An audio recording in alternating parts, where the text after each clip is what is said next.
Kalena dhamma sawanang etamang kalamutamang. Superpower Mindfulness, panduan meditasi membangkitkan kesadaran adidaya untuk mencapai kebahagiaan tertinggi. Judul asal Mindfulness, Bliss and Beyond. Penulis Ajahn Brahm. Penerjemah Chuang. Penyunting Handaka Wijananda. Perancang sampul dan penata letak Agus Prayogo. Dicetak oleh Ehipasiko Foundation. Cetakan ketiga April 2009. Video part 1. Bagian 1. Kebahagiaan meditasi. Bab 1. Metode dasar meditasi 1. Dalam bab ini, kita akan mencakup 4 tahap awal meditasi. Mungkin Anda ingin cepat-cepat melewati tahap-tahap awal ini. Tapi berhati-hatilah jika Anda begitu. Jika Anda melewati langkah-langkah awal ini dengan terburu-buru, jangan-jangan persiapan Anda belum tuntas. Ini seperti mencoba membangun rumah di atas fondasi yang asal-asalan. Bangunan menjulang dengan sangat cepat, tetapi juga bisa runtuh dengan segera. Alangkah bijaknya jika Anda melewatkan cukup waktu untuk membuat dasar dan fondasi yang kokoh. Kemudian, ketika Anda meneruskan ke tataran yang lebih tinggi, keadaan sukacita meditasi, keadaan tersebut akan stabil. Tahap 1. Kesadaran saat ini. Ketika saya mengajar meditasi, saya senang mengawali dari tahap sederhana, meletakkan bagasi masa lampau dan masa depan. Mungkin Anda pikir ini adalah yang mudah untuk dilakukan. Tetapi tidaklah begitu. Melepas masa lalu berarti tidak memikirkan pekerjaan Anda, keluarga Anda, komitmen Anda, tanggung jawab Anda, suka duka masa kanak-kanak Anda, dan sebagainya. Anda melepas seluruh pengalaman lampau dengan menunjukkan ketidaktertarikan sama sekali terhadap pengalaman-pengalaman tersebut. Selama meditasi, Anda menjadi seseorang yang tidak punya sejarah. Anda tidak berpikir tentang di mana Anda tinggal, di mana Anda lahir, siapa orang tua Anda, atau seperti apa Anda dibesarkan. Semua sejarah tersebut Anda tinggalkan. Dengan cara ini, jika Anda bermeditasi dengan orang lain, setiap orang menjadi setara. Seorang meditator belaka tak pandang apakah Anda adalah meditator kawakan atau hanya seorang pemula. Jika kita menanggalkan semua sejarah itu, kita menjadi setara dan bebas. Kita membebaskan diri kita dari berbagai tetek-bengek, persepsi, dan gagasan yang membatasi kita, yang menghentikan kita dari pengembangan kedamaian yang lahir dari pelepasan. Setiap bagian dari sejarah kita akhirnya dilepaskan. Bahkan, kenangan akan apa yang baru saja terjadi, apapun yang telah terjadi, tidak lagi menarik minat kita. Dan kita membiarkannya berlalu. Hal-hal itu tidak lagi berkecamuk di dalam pikiran kita. Saya mengembangkan ini sebagai mengembangkan pikiran seperti sebuah kamar berdinding empuk. Ketika pengalaman, persepsi, atau gagasan apapun menghantam dinding kamar, hal-hal itu tidak dipantulkan kembali. Hal-hal itu meresap ke dalam bantalan dan berhenti di sana. Masa lampau tak bergema di dalam kesadaran kita. Sebagian orang merasa jika mereka merenungkan masa lampau, entah bagaimana mereka dapat belajar dari masa lampau dan memecahkan masalah mereka. Namun, ketika kita menatap masa lampau, kita secara terus-menerus memandang melalui lensa-lensa yang terdistorsi. Apapun nampaknya yang kita pikirkan, pada kenyataannya hal ini tidak mirip sama sekali. Inilah sebabnya mengapa orang-orang berdebat tentang kejadian-kejadian yang bahkan baru saja terjadi. Hal ini diketahui dengan baik oleh polisi yang menyelidiki kecelakaan lalu lintas, bahwa 2 orang saksi mata, yang keduanya jujur penuh, bisa memberikan laporan yang saling bertentangan mengenai suatu kecelakaan. Ketika kita menyadari betapa tak dapat diandalkannya ingatan kita, kita tidak akan mengagung-agungkan masa lampau kita. Kita bisa menguburnya, sebagaimana kita mengubur orang yang sudah tewas. Kita mengubur peti mati atau memperabukan jenazah, dan bereslah sudah. Jangan berkutat pada masa silam. Jangan membawa-bawa peti mati yang penuh dengan kenangan-kenangan mati. Jika Anda melakukannya, Anda hanya memberatkan diri Anda dengan beban-beban berat yang tidak benar-benar Anda miliki. Ketika Anda membiarkan masa silam berlalu, Anda akan merasa terbebas saat ini. Begitu pula untuk masa depan. Antisipasi, rasa takut, rencana, dan harapan, biarkanlah berlalu juga. Suatu kali Buddha bersabda, "Apapun yang engkau pikir akan terjadi, hal itu selalu menjadi sesuatu yang berbeda." Majjhima Nikaya 113,21. Masa depan dikenali oleh para bijak sebagai tak pasti, tak diketahui, dan tak terduga. Mengantisipasi masa depan seringkali sia-sia belaka. Dan dalam hal meditasi, hal ini selalu merupakan pemborosan waktu besar-besaran. Pikiran itu mengagumkan dan aneh. Tak kala Anda bekerja dengan pikiran Anda mendapati bahwa pikiran itu begitu aneh. Pikiran dapat melakukan hal-hal yang mengagumkan dan tak terduga. Para meditator yang mengalami saat-saat sulit untuk mencapai kedamaian pikiran, terkadang mulai berpikir, "Ini dia, lagi-lagi saatnya frustrasi." Tetapi seringkali terjadi keanehan. Meskipun mereka bersiap-siap gagal, toh mereka berhasil juga mencapai tataran meditatif yang sangat damai. Baru-baru ini saya mendengar tentang seorang pria yang baru pertama kali ikut retret meditasi 10 hari. Setelah hari pertama, saking merasa sakitnya, dia minta pulang saja. Gurunya berkata, "Tinggallah 1 hari lagi, dan rasa sakit itu akan lenyap. Saya jamin." Jadi dia tinggal sehari lagi. Tetapi rasa sakit itu malah bertambah parah. Jadi sekali lagi dia ingin pulang saja. Sang guru mengulangi petunjuknya. "Sehari lagi saja, dan rasa sakit itu akan pergi." Dia pun tinggal sampai hari ketiga. Tetapi rasa sakitnya semakin menjadi-jadi. Setiap petang selama 9 hari pertama, dia mendatangi gurunya dan minta izin pulang. Dan sang guru akan berkata, "Sehari lagi saja, dan rasa sakit itu akan lenyap." Alangkah terkejutnya dia saat mulai duduk pada pagi hari terakhir, rasa sakit itu lenyap dan tak kumat lagi. Dia mampu duduk dalam waktu yang lama dan tanpa rasa sakit sama sekali. Dia terpukau pada betapa ajaibnya pikiran ini, dan betapa pikiran mampu menghasilkan hasil tak terduga semacam itu.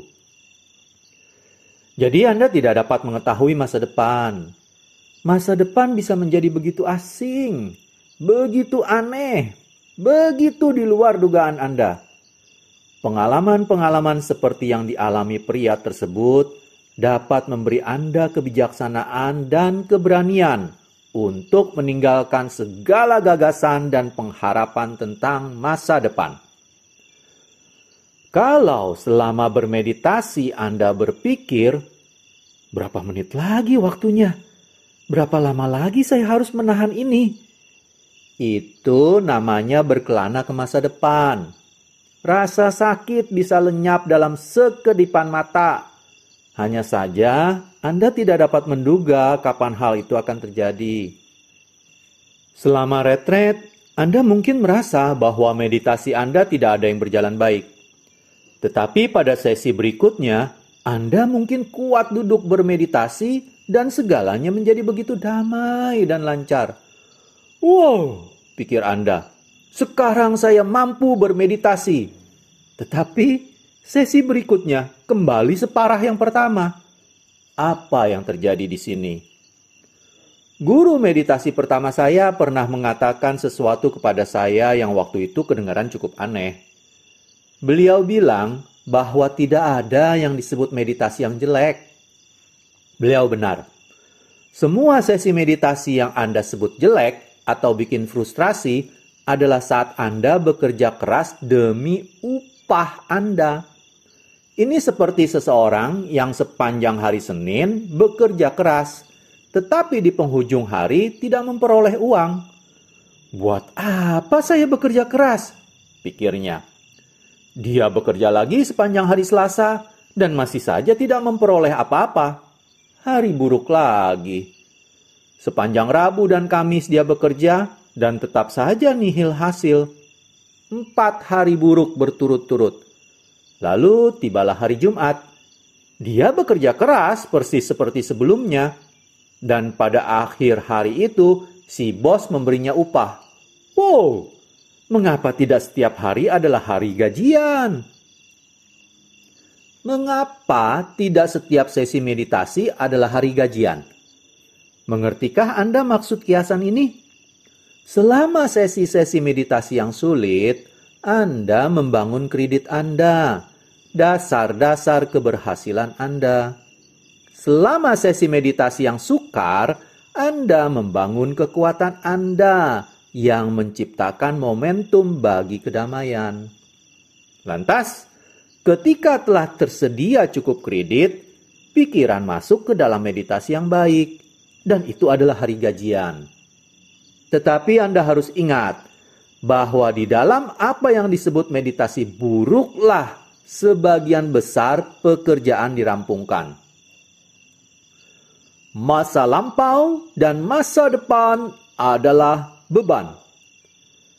Dalam sebuah retret yang saya bawakan, selama sebuah wawancara, seorang perempuan bertutur kepada saya bahwa dia merasa kesal sepanjang hari kepada saya. Tetapi karena 2 alasan yang berbeda. Pada awal meditasinya, dia mengalami masa-masa yang sulit dan kesal kepada saya karena tidak segera membunyikan lonceng untuk mengakhiri sesi itu lebih awal. Pada sesi meditasi berikutnya, dia masuk ke keadaan yang damai permai dan kesal kepada saya karena membunyikan lonceng terlalu cepat. Rentang waktu semua sesi itu sama, persis 1 jam. Ketika Anda mengantisipasi masa depan dengan berpikir, berapa menit lagi lonceng berbunyi, Anda menyiksa diri Anda sendiri. Jadi berhati-hatilah untuk tidak membawa-bawa beban berat. Masih berapa menit lagi? Atau habis ini saya ngapain? Jika itu yang Anda pikirkan, Anda tidak sedang memusatkan perhatian pada apa yang sedang terjadi saat ini. Anda sedang mencari-cari masalah. Anda tidak sedang bermeditasi. Dalam tahap meditasi ini, jagalah perhatian Anda tepat pada saat ini. Sampai titik di mana Anda bahkan tidak tahu hari apa ini dan jam berapa sekarang. Pagi, sore, entahlah. Semua yang Anda tahu adalah momen apakah saat ini. Dengan cara ini, Anda tiba pada waktu wihara nan indah ini. Di mana Anda hanya bermeditasi pada saat ini. Anda tidak tahu berapa menitkah telah berlalu atau masih berapa lama sisa waktunya. Anda bahkan tidak ingat hari apakah sekarang. Suatu kali, sebagai seorang biku muda di Thailand, saya pernah benar-benar lupa tahun berapakah waktu itu. Sungguh mengagumkan hidup di alam tanpa waktu. Sebuah alam yang jauh lebih bebas ketimbang dunia yang digerakkan oleh waktu yang biasa kita tinggali. Di alam tanpa waktu, Anda bisa mengalami momen ini. Seperti halnya orang-orang bijak telah mengalami momen ini selama ribuan tahun. Anda telah tiba pada realitas saat ini. Realitas saat ini itu mengagumkan dan hebat. Ketika Anda telah melepas seluruh masa lampau dan seluruh masa depan, itu seakan Anda sudah benar-benar hidup. Anda ada di sini. Anda sadar. Ini adalah tahap pertama meditasi. Hanya kesadaran ini yang bertahan pada saat ini. Dengan mencapai tahap ini, Anda telah merampungkan urusan yang besar. Anda telah melepaskan beban pertama yang dapat menghalangi meditasi mendalam. Jadi, penting sekali terus berusaha untuk membuat tahap awal ini menjadi kuat, kokoh, dan mantap. Tahap 2. Kesadaran hening saat ini. Pada bagian pendahuluan, saya menggambarkan tujuan meditasi ini. Keheningan yang indah, ketentraman, dan kejernihan pikiran yang mengandung pandangan cerah yang paling mapan. Anda telah melepaskan beban pertama yang dapat menghalangi meditasi mendalam. Sekarang, Anda mesti lanjut ke keheningan pikiran yang bahkan jauh lebih indah dan murni. Keheningan artinya tanpa komentar. Dalam membahas tahap 2 ini, kita perlu menjernihkan perbedaan antara mengalami kesadaran hening akan momen saat ini dan memikirkan tentang hal itu. Perumpamaan tentang menonton pertandingan tenis di televisi bisa membantu penjelasan. Anda bisa perhatikan bahwa ada dua pertandingan yang berlangsung secara bersamaan. Pertandingan yang Anda saksikan di layar televisi dan pertandingan yang Anda dengar menurut penuturan komentator. Komentar-komentar itu sering tidak apa adanya. Jika orang Australia bermain melawan orang Amerika, misalnya, penyiar olahraga Australia agaknya menyampaikan ulasan yang sangat berbeda dengan ulasan versi penyiar Amerika. Dalam perumpamaan ini, menonton televisi tanpa ulasan mewakili kesadaran hening dalam meditasi. Dan memusatkan perhatian kepada ulasan mewakili berpikir tentang meditasi. Anda mesti menyadari bahwa Anda semakin mendekati kebenaran ketika Anda mengamati tanpa komentar, tak kala Anda hanya mengalami kesadaran hening saat ini. Kadang kita beranggapan bahwa melalui komentar dalam hati kita dapat mengetahui dunia. Kenyataannya, omongan dalam hati sama sekali tidak tahu tentang dunia. Justru omongan dalam hati itulah yang memutar hayalan-hayalan yang menyebabkan penderitaan. Omongan dalam hati itulah yang menyebabkan kita marah kepada musuh-musuh kita dan menyebabkan kemelekatan yang berbahaya terhadap orang-orang yang kita kasihi. Omongan dalam hati menyebabkan segala masalah kehidupan, membangun rasa takut dan rasa bersalah, rasa resah dan depresi. Omongan dalam hati menciptakan ilusi-ilusi selihai aktor yang piawai, mengakali penonton untuk menciptakan kengerian atau keharuan. Jadi, jika Anda mencari kebenaran, Anda mesti menghargai kesadaran hening dan ketika sedang bermeditasi, anggaplah hal ini sebagai hal yang lebih penting daripada gagasan apapun. Apresiasi berlebihan yang kita berikan kepada ide-ide kita sendirilah yang menjadi rintangan utama dalam mencapai kesadaran hening. Jika kita cukup bijak untuk mengesampingkan pentingnya berpikir dan lebih menyadari pentingnya kesadaran hening, pintu menuju keheningan batin akan terkuak.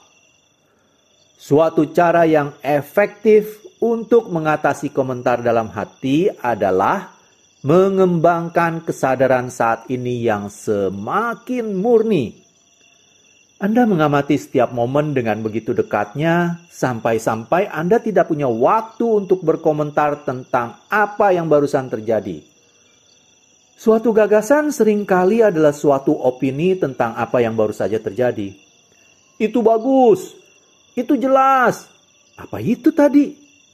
Semua komentar ini berkenaan dengan pengalaman sebelumnya. Ketika Anda mencatat atau membuat komentar tentang pengalaman yang telah berlalu, Anda tidak memperhatikan pengalaman yang baru saja tiba. Anda bercengkrama dengan tamu lama dan mengabaikan tamu yang baru datang. Untuk mengembangkan pengibaratan ini, bayangkan pikiran Anda sebagai seorang tuan rumah dalam suatu pesta. Menyambut para tamu yang masuk melewati pintu. Jika seorang tamu tiba dan Anda mulai ngobrol ke sana kemari dengan orang itu, maka Anda tidak melaksanakan tugas Anda untuk memberi perhatian kepada setiap tamu yang datang. Karena setiap tamu tiba di depan pintu setiap saat, Anda harus menyapa setiap orang dan bergegas menyambut tamu berikutnya. Anda tidak boleh terlibat percakapan yang sangat singkat sekalipun dengan tamu manapun.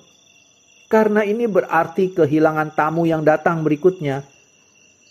Dalam meditasi, pengalaman datang satu persatu ke dalam pikiran melalui pintu-pintu indera kita.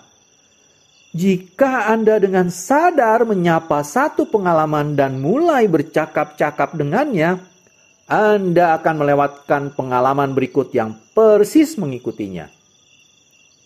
Ketika Anda sepenuhnya berada dalam momen setiap pengalaman, dengan setiap tamu yang datang ke dalam pikiran Anda, dengan begitu saja Anda tidak menyediakan tempat bagi omongan dalam hati.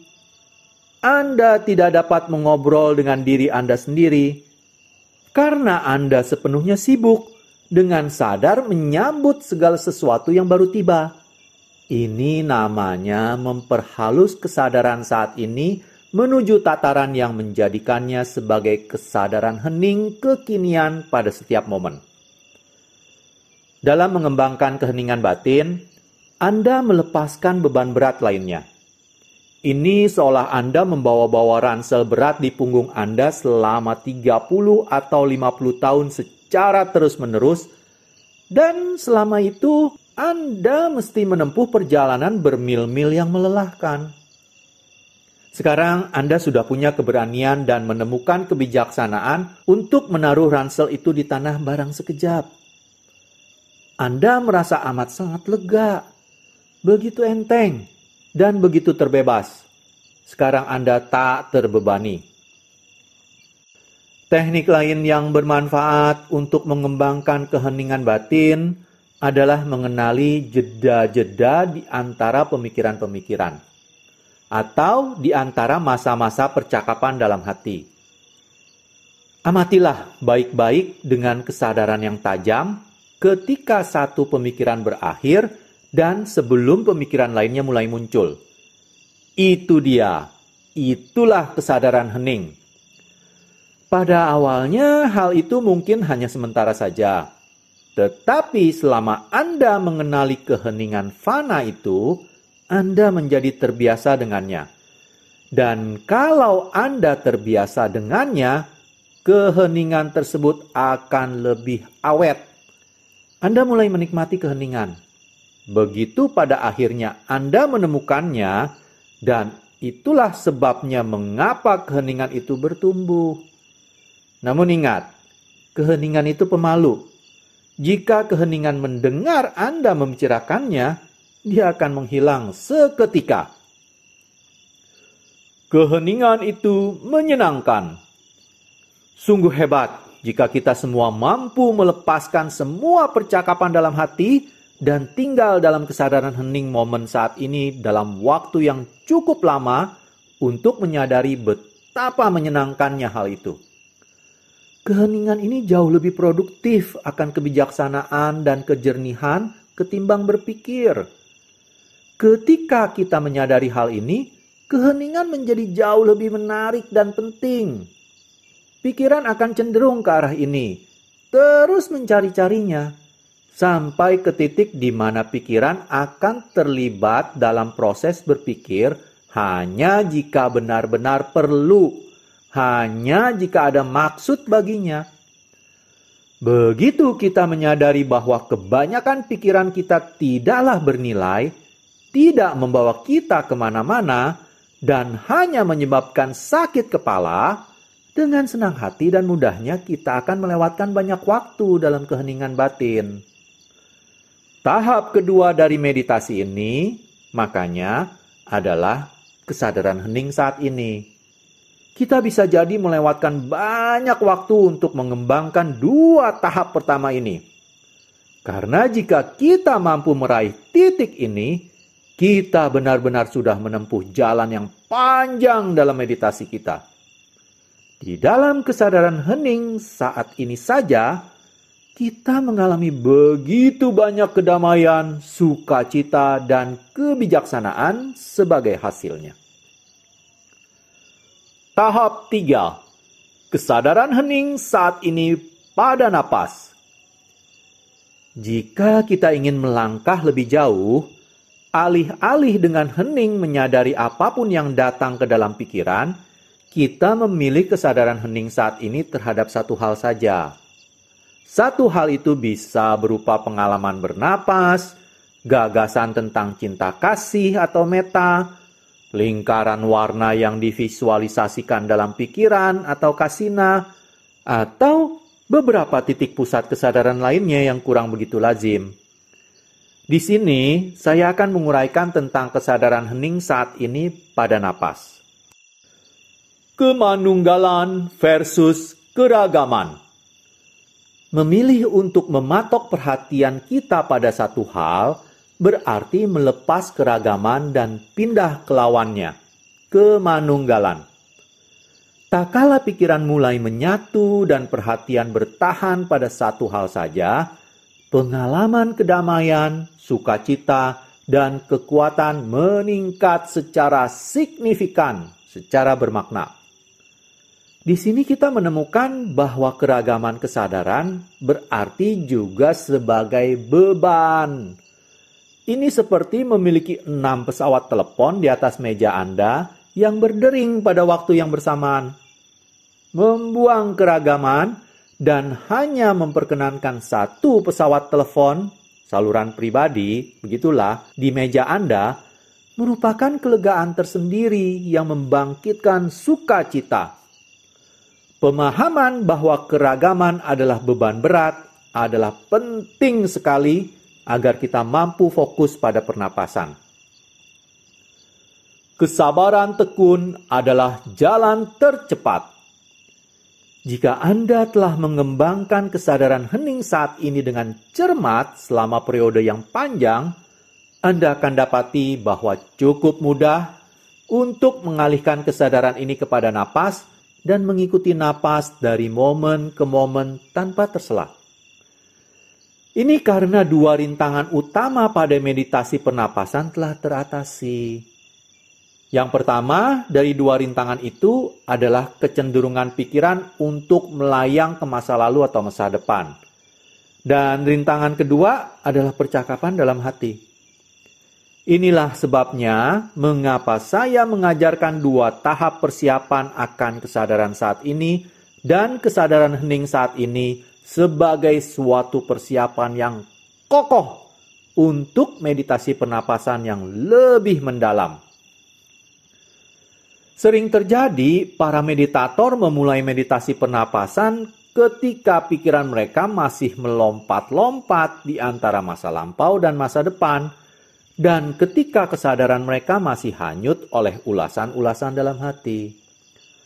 Tanpa persiapan yang baik, mereka merasa meditasi pernapasan itu sulit, bahkan mustahil, dan menyerah putus asa. Mereka menyerah karena mereka tidak mulai di tempat yang benar. Mereka tidak melakukan upaya persiapan sebelum mengambil napas sebagai fokus perhatian mereka.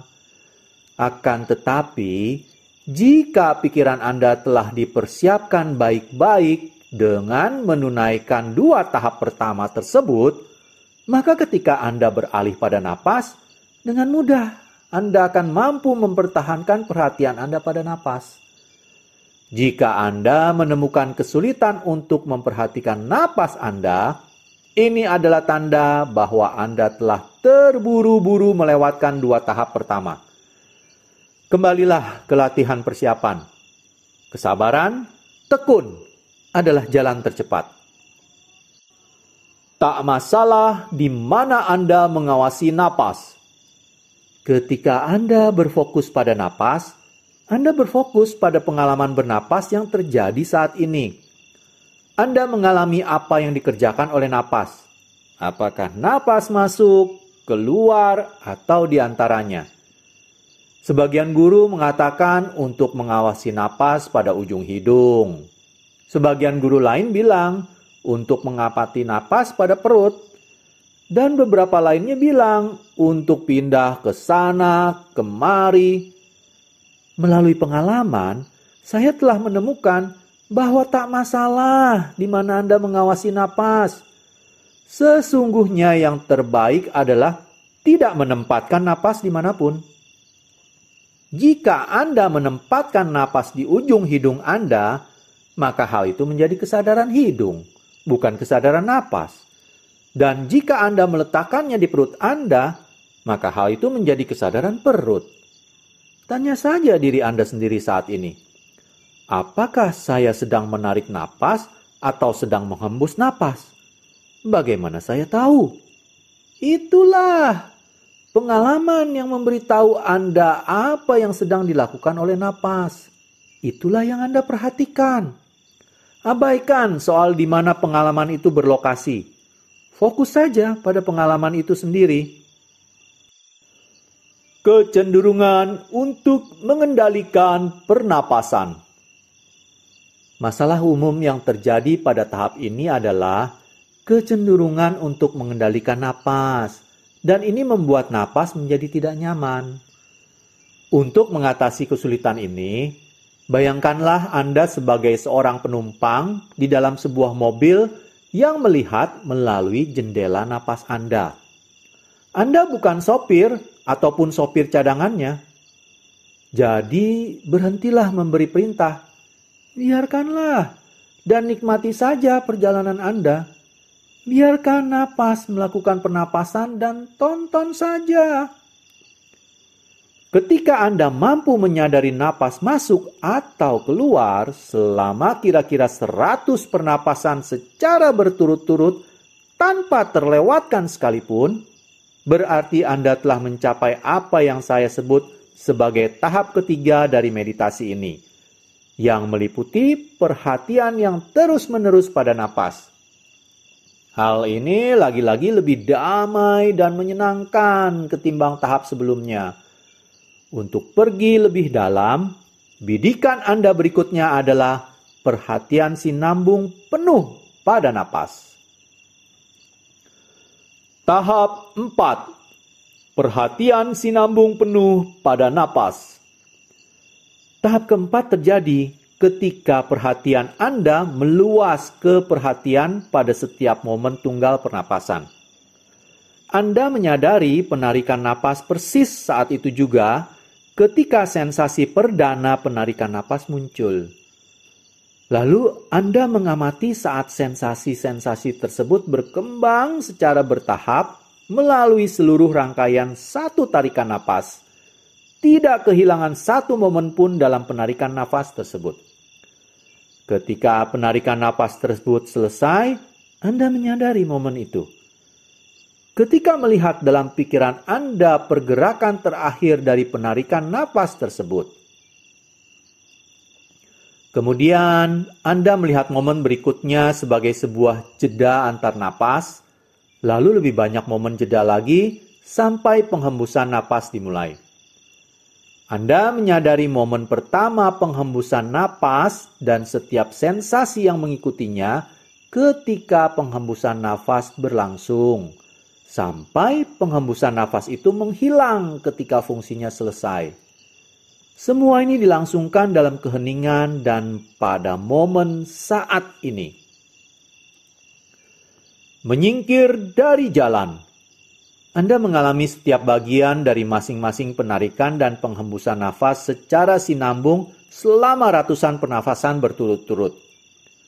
Itulah sebabnya tahap ini disebut perhatian sinambung penuh pada napas. Anda tidak bisa mencapai tahap ini dengan paksa, melalui genggaman atau cengkraman. Anda hanya dapat meraih derajat keheningan ini dengan melepas segala sesuatu di segenap semesta, kecuali pengalaman pernapasan sejenak yang berlangsung diam-diam ini. Sesungguhnya, Anda dalam tanda kutip tidak mencapai tahap ini, tetapi pikiranlah yang mencapainya. Pikiran melakukan pekerjaannya sendiri. Pikiran mengenali tahap ini sebagai tempat yang sangat damai dan menyenangkan untuk ditinggali, sendirian saja bersama napas. Inilah di mana si pelaku, bagian utama dari ego kita, mulai sirna. Dalam tahap meditasi ini, kita menemukan bahwa kemajuan terjadi tanpa susah payah. Kita hanya perlu menyingkir dari jalan, membiarkan berlalu, dan menonton semuanya terjadi.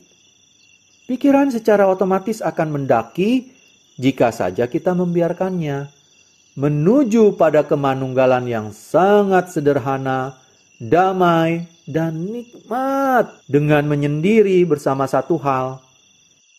Hanya bersama nafas di setiap momen. Inilah kemanunggalan pikiran, kemanunggalan dalam momen, kemanunggalan dalam keheningan. Permulaan napas yang indah. Tahap keempat adalah apa yang saya juluki sebagai papan lontar meditasi. Karena dari sini kita bisa menyelam menuju keadaan sukacita. Ketika kita sekedar mempertahankan kemanunggalan kesadaran ini tanpa mencampurinya, napas akan mulai menghilang. Napas tampak mengabur saat pikiran terpusat. Alih-alih pada apa yang ada di pusat pengalaman bernapas, yang merupakan kedamaian, kebebasan, dan kebahagiaan luar biasa. Pada tahap ini, saya memperkenalkan istilah napas yang indah. Di sini, pikiran mengenali bahwa napas damai ini luar biasa indahnya. Kita terus-menerus menyadari napas yang indah ini, momen demi momen, tanpa rehat dalam rantai pengalaman. Kita hanya menyadari napas yang indah ini tanpa usaha dan untuk waktu yang lama. Sekarang, sebagaimana hendak saya jelaskan lebih lanjut dalam bab berikutnya, ketika napas lenyap, yang tertinggal hanyalah yang indah. Keindahan nirwujud menjadi objek tunggal pikiran.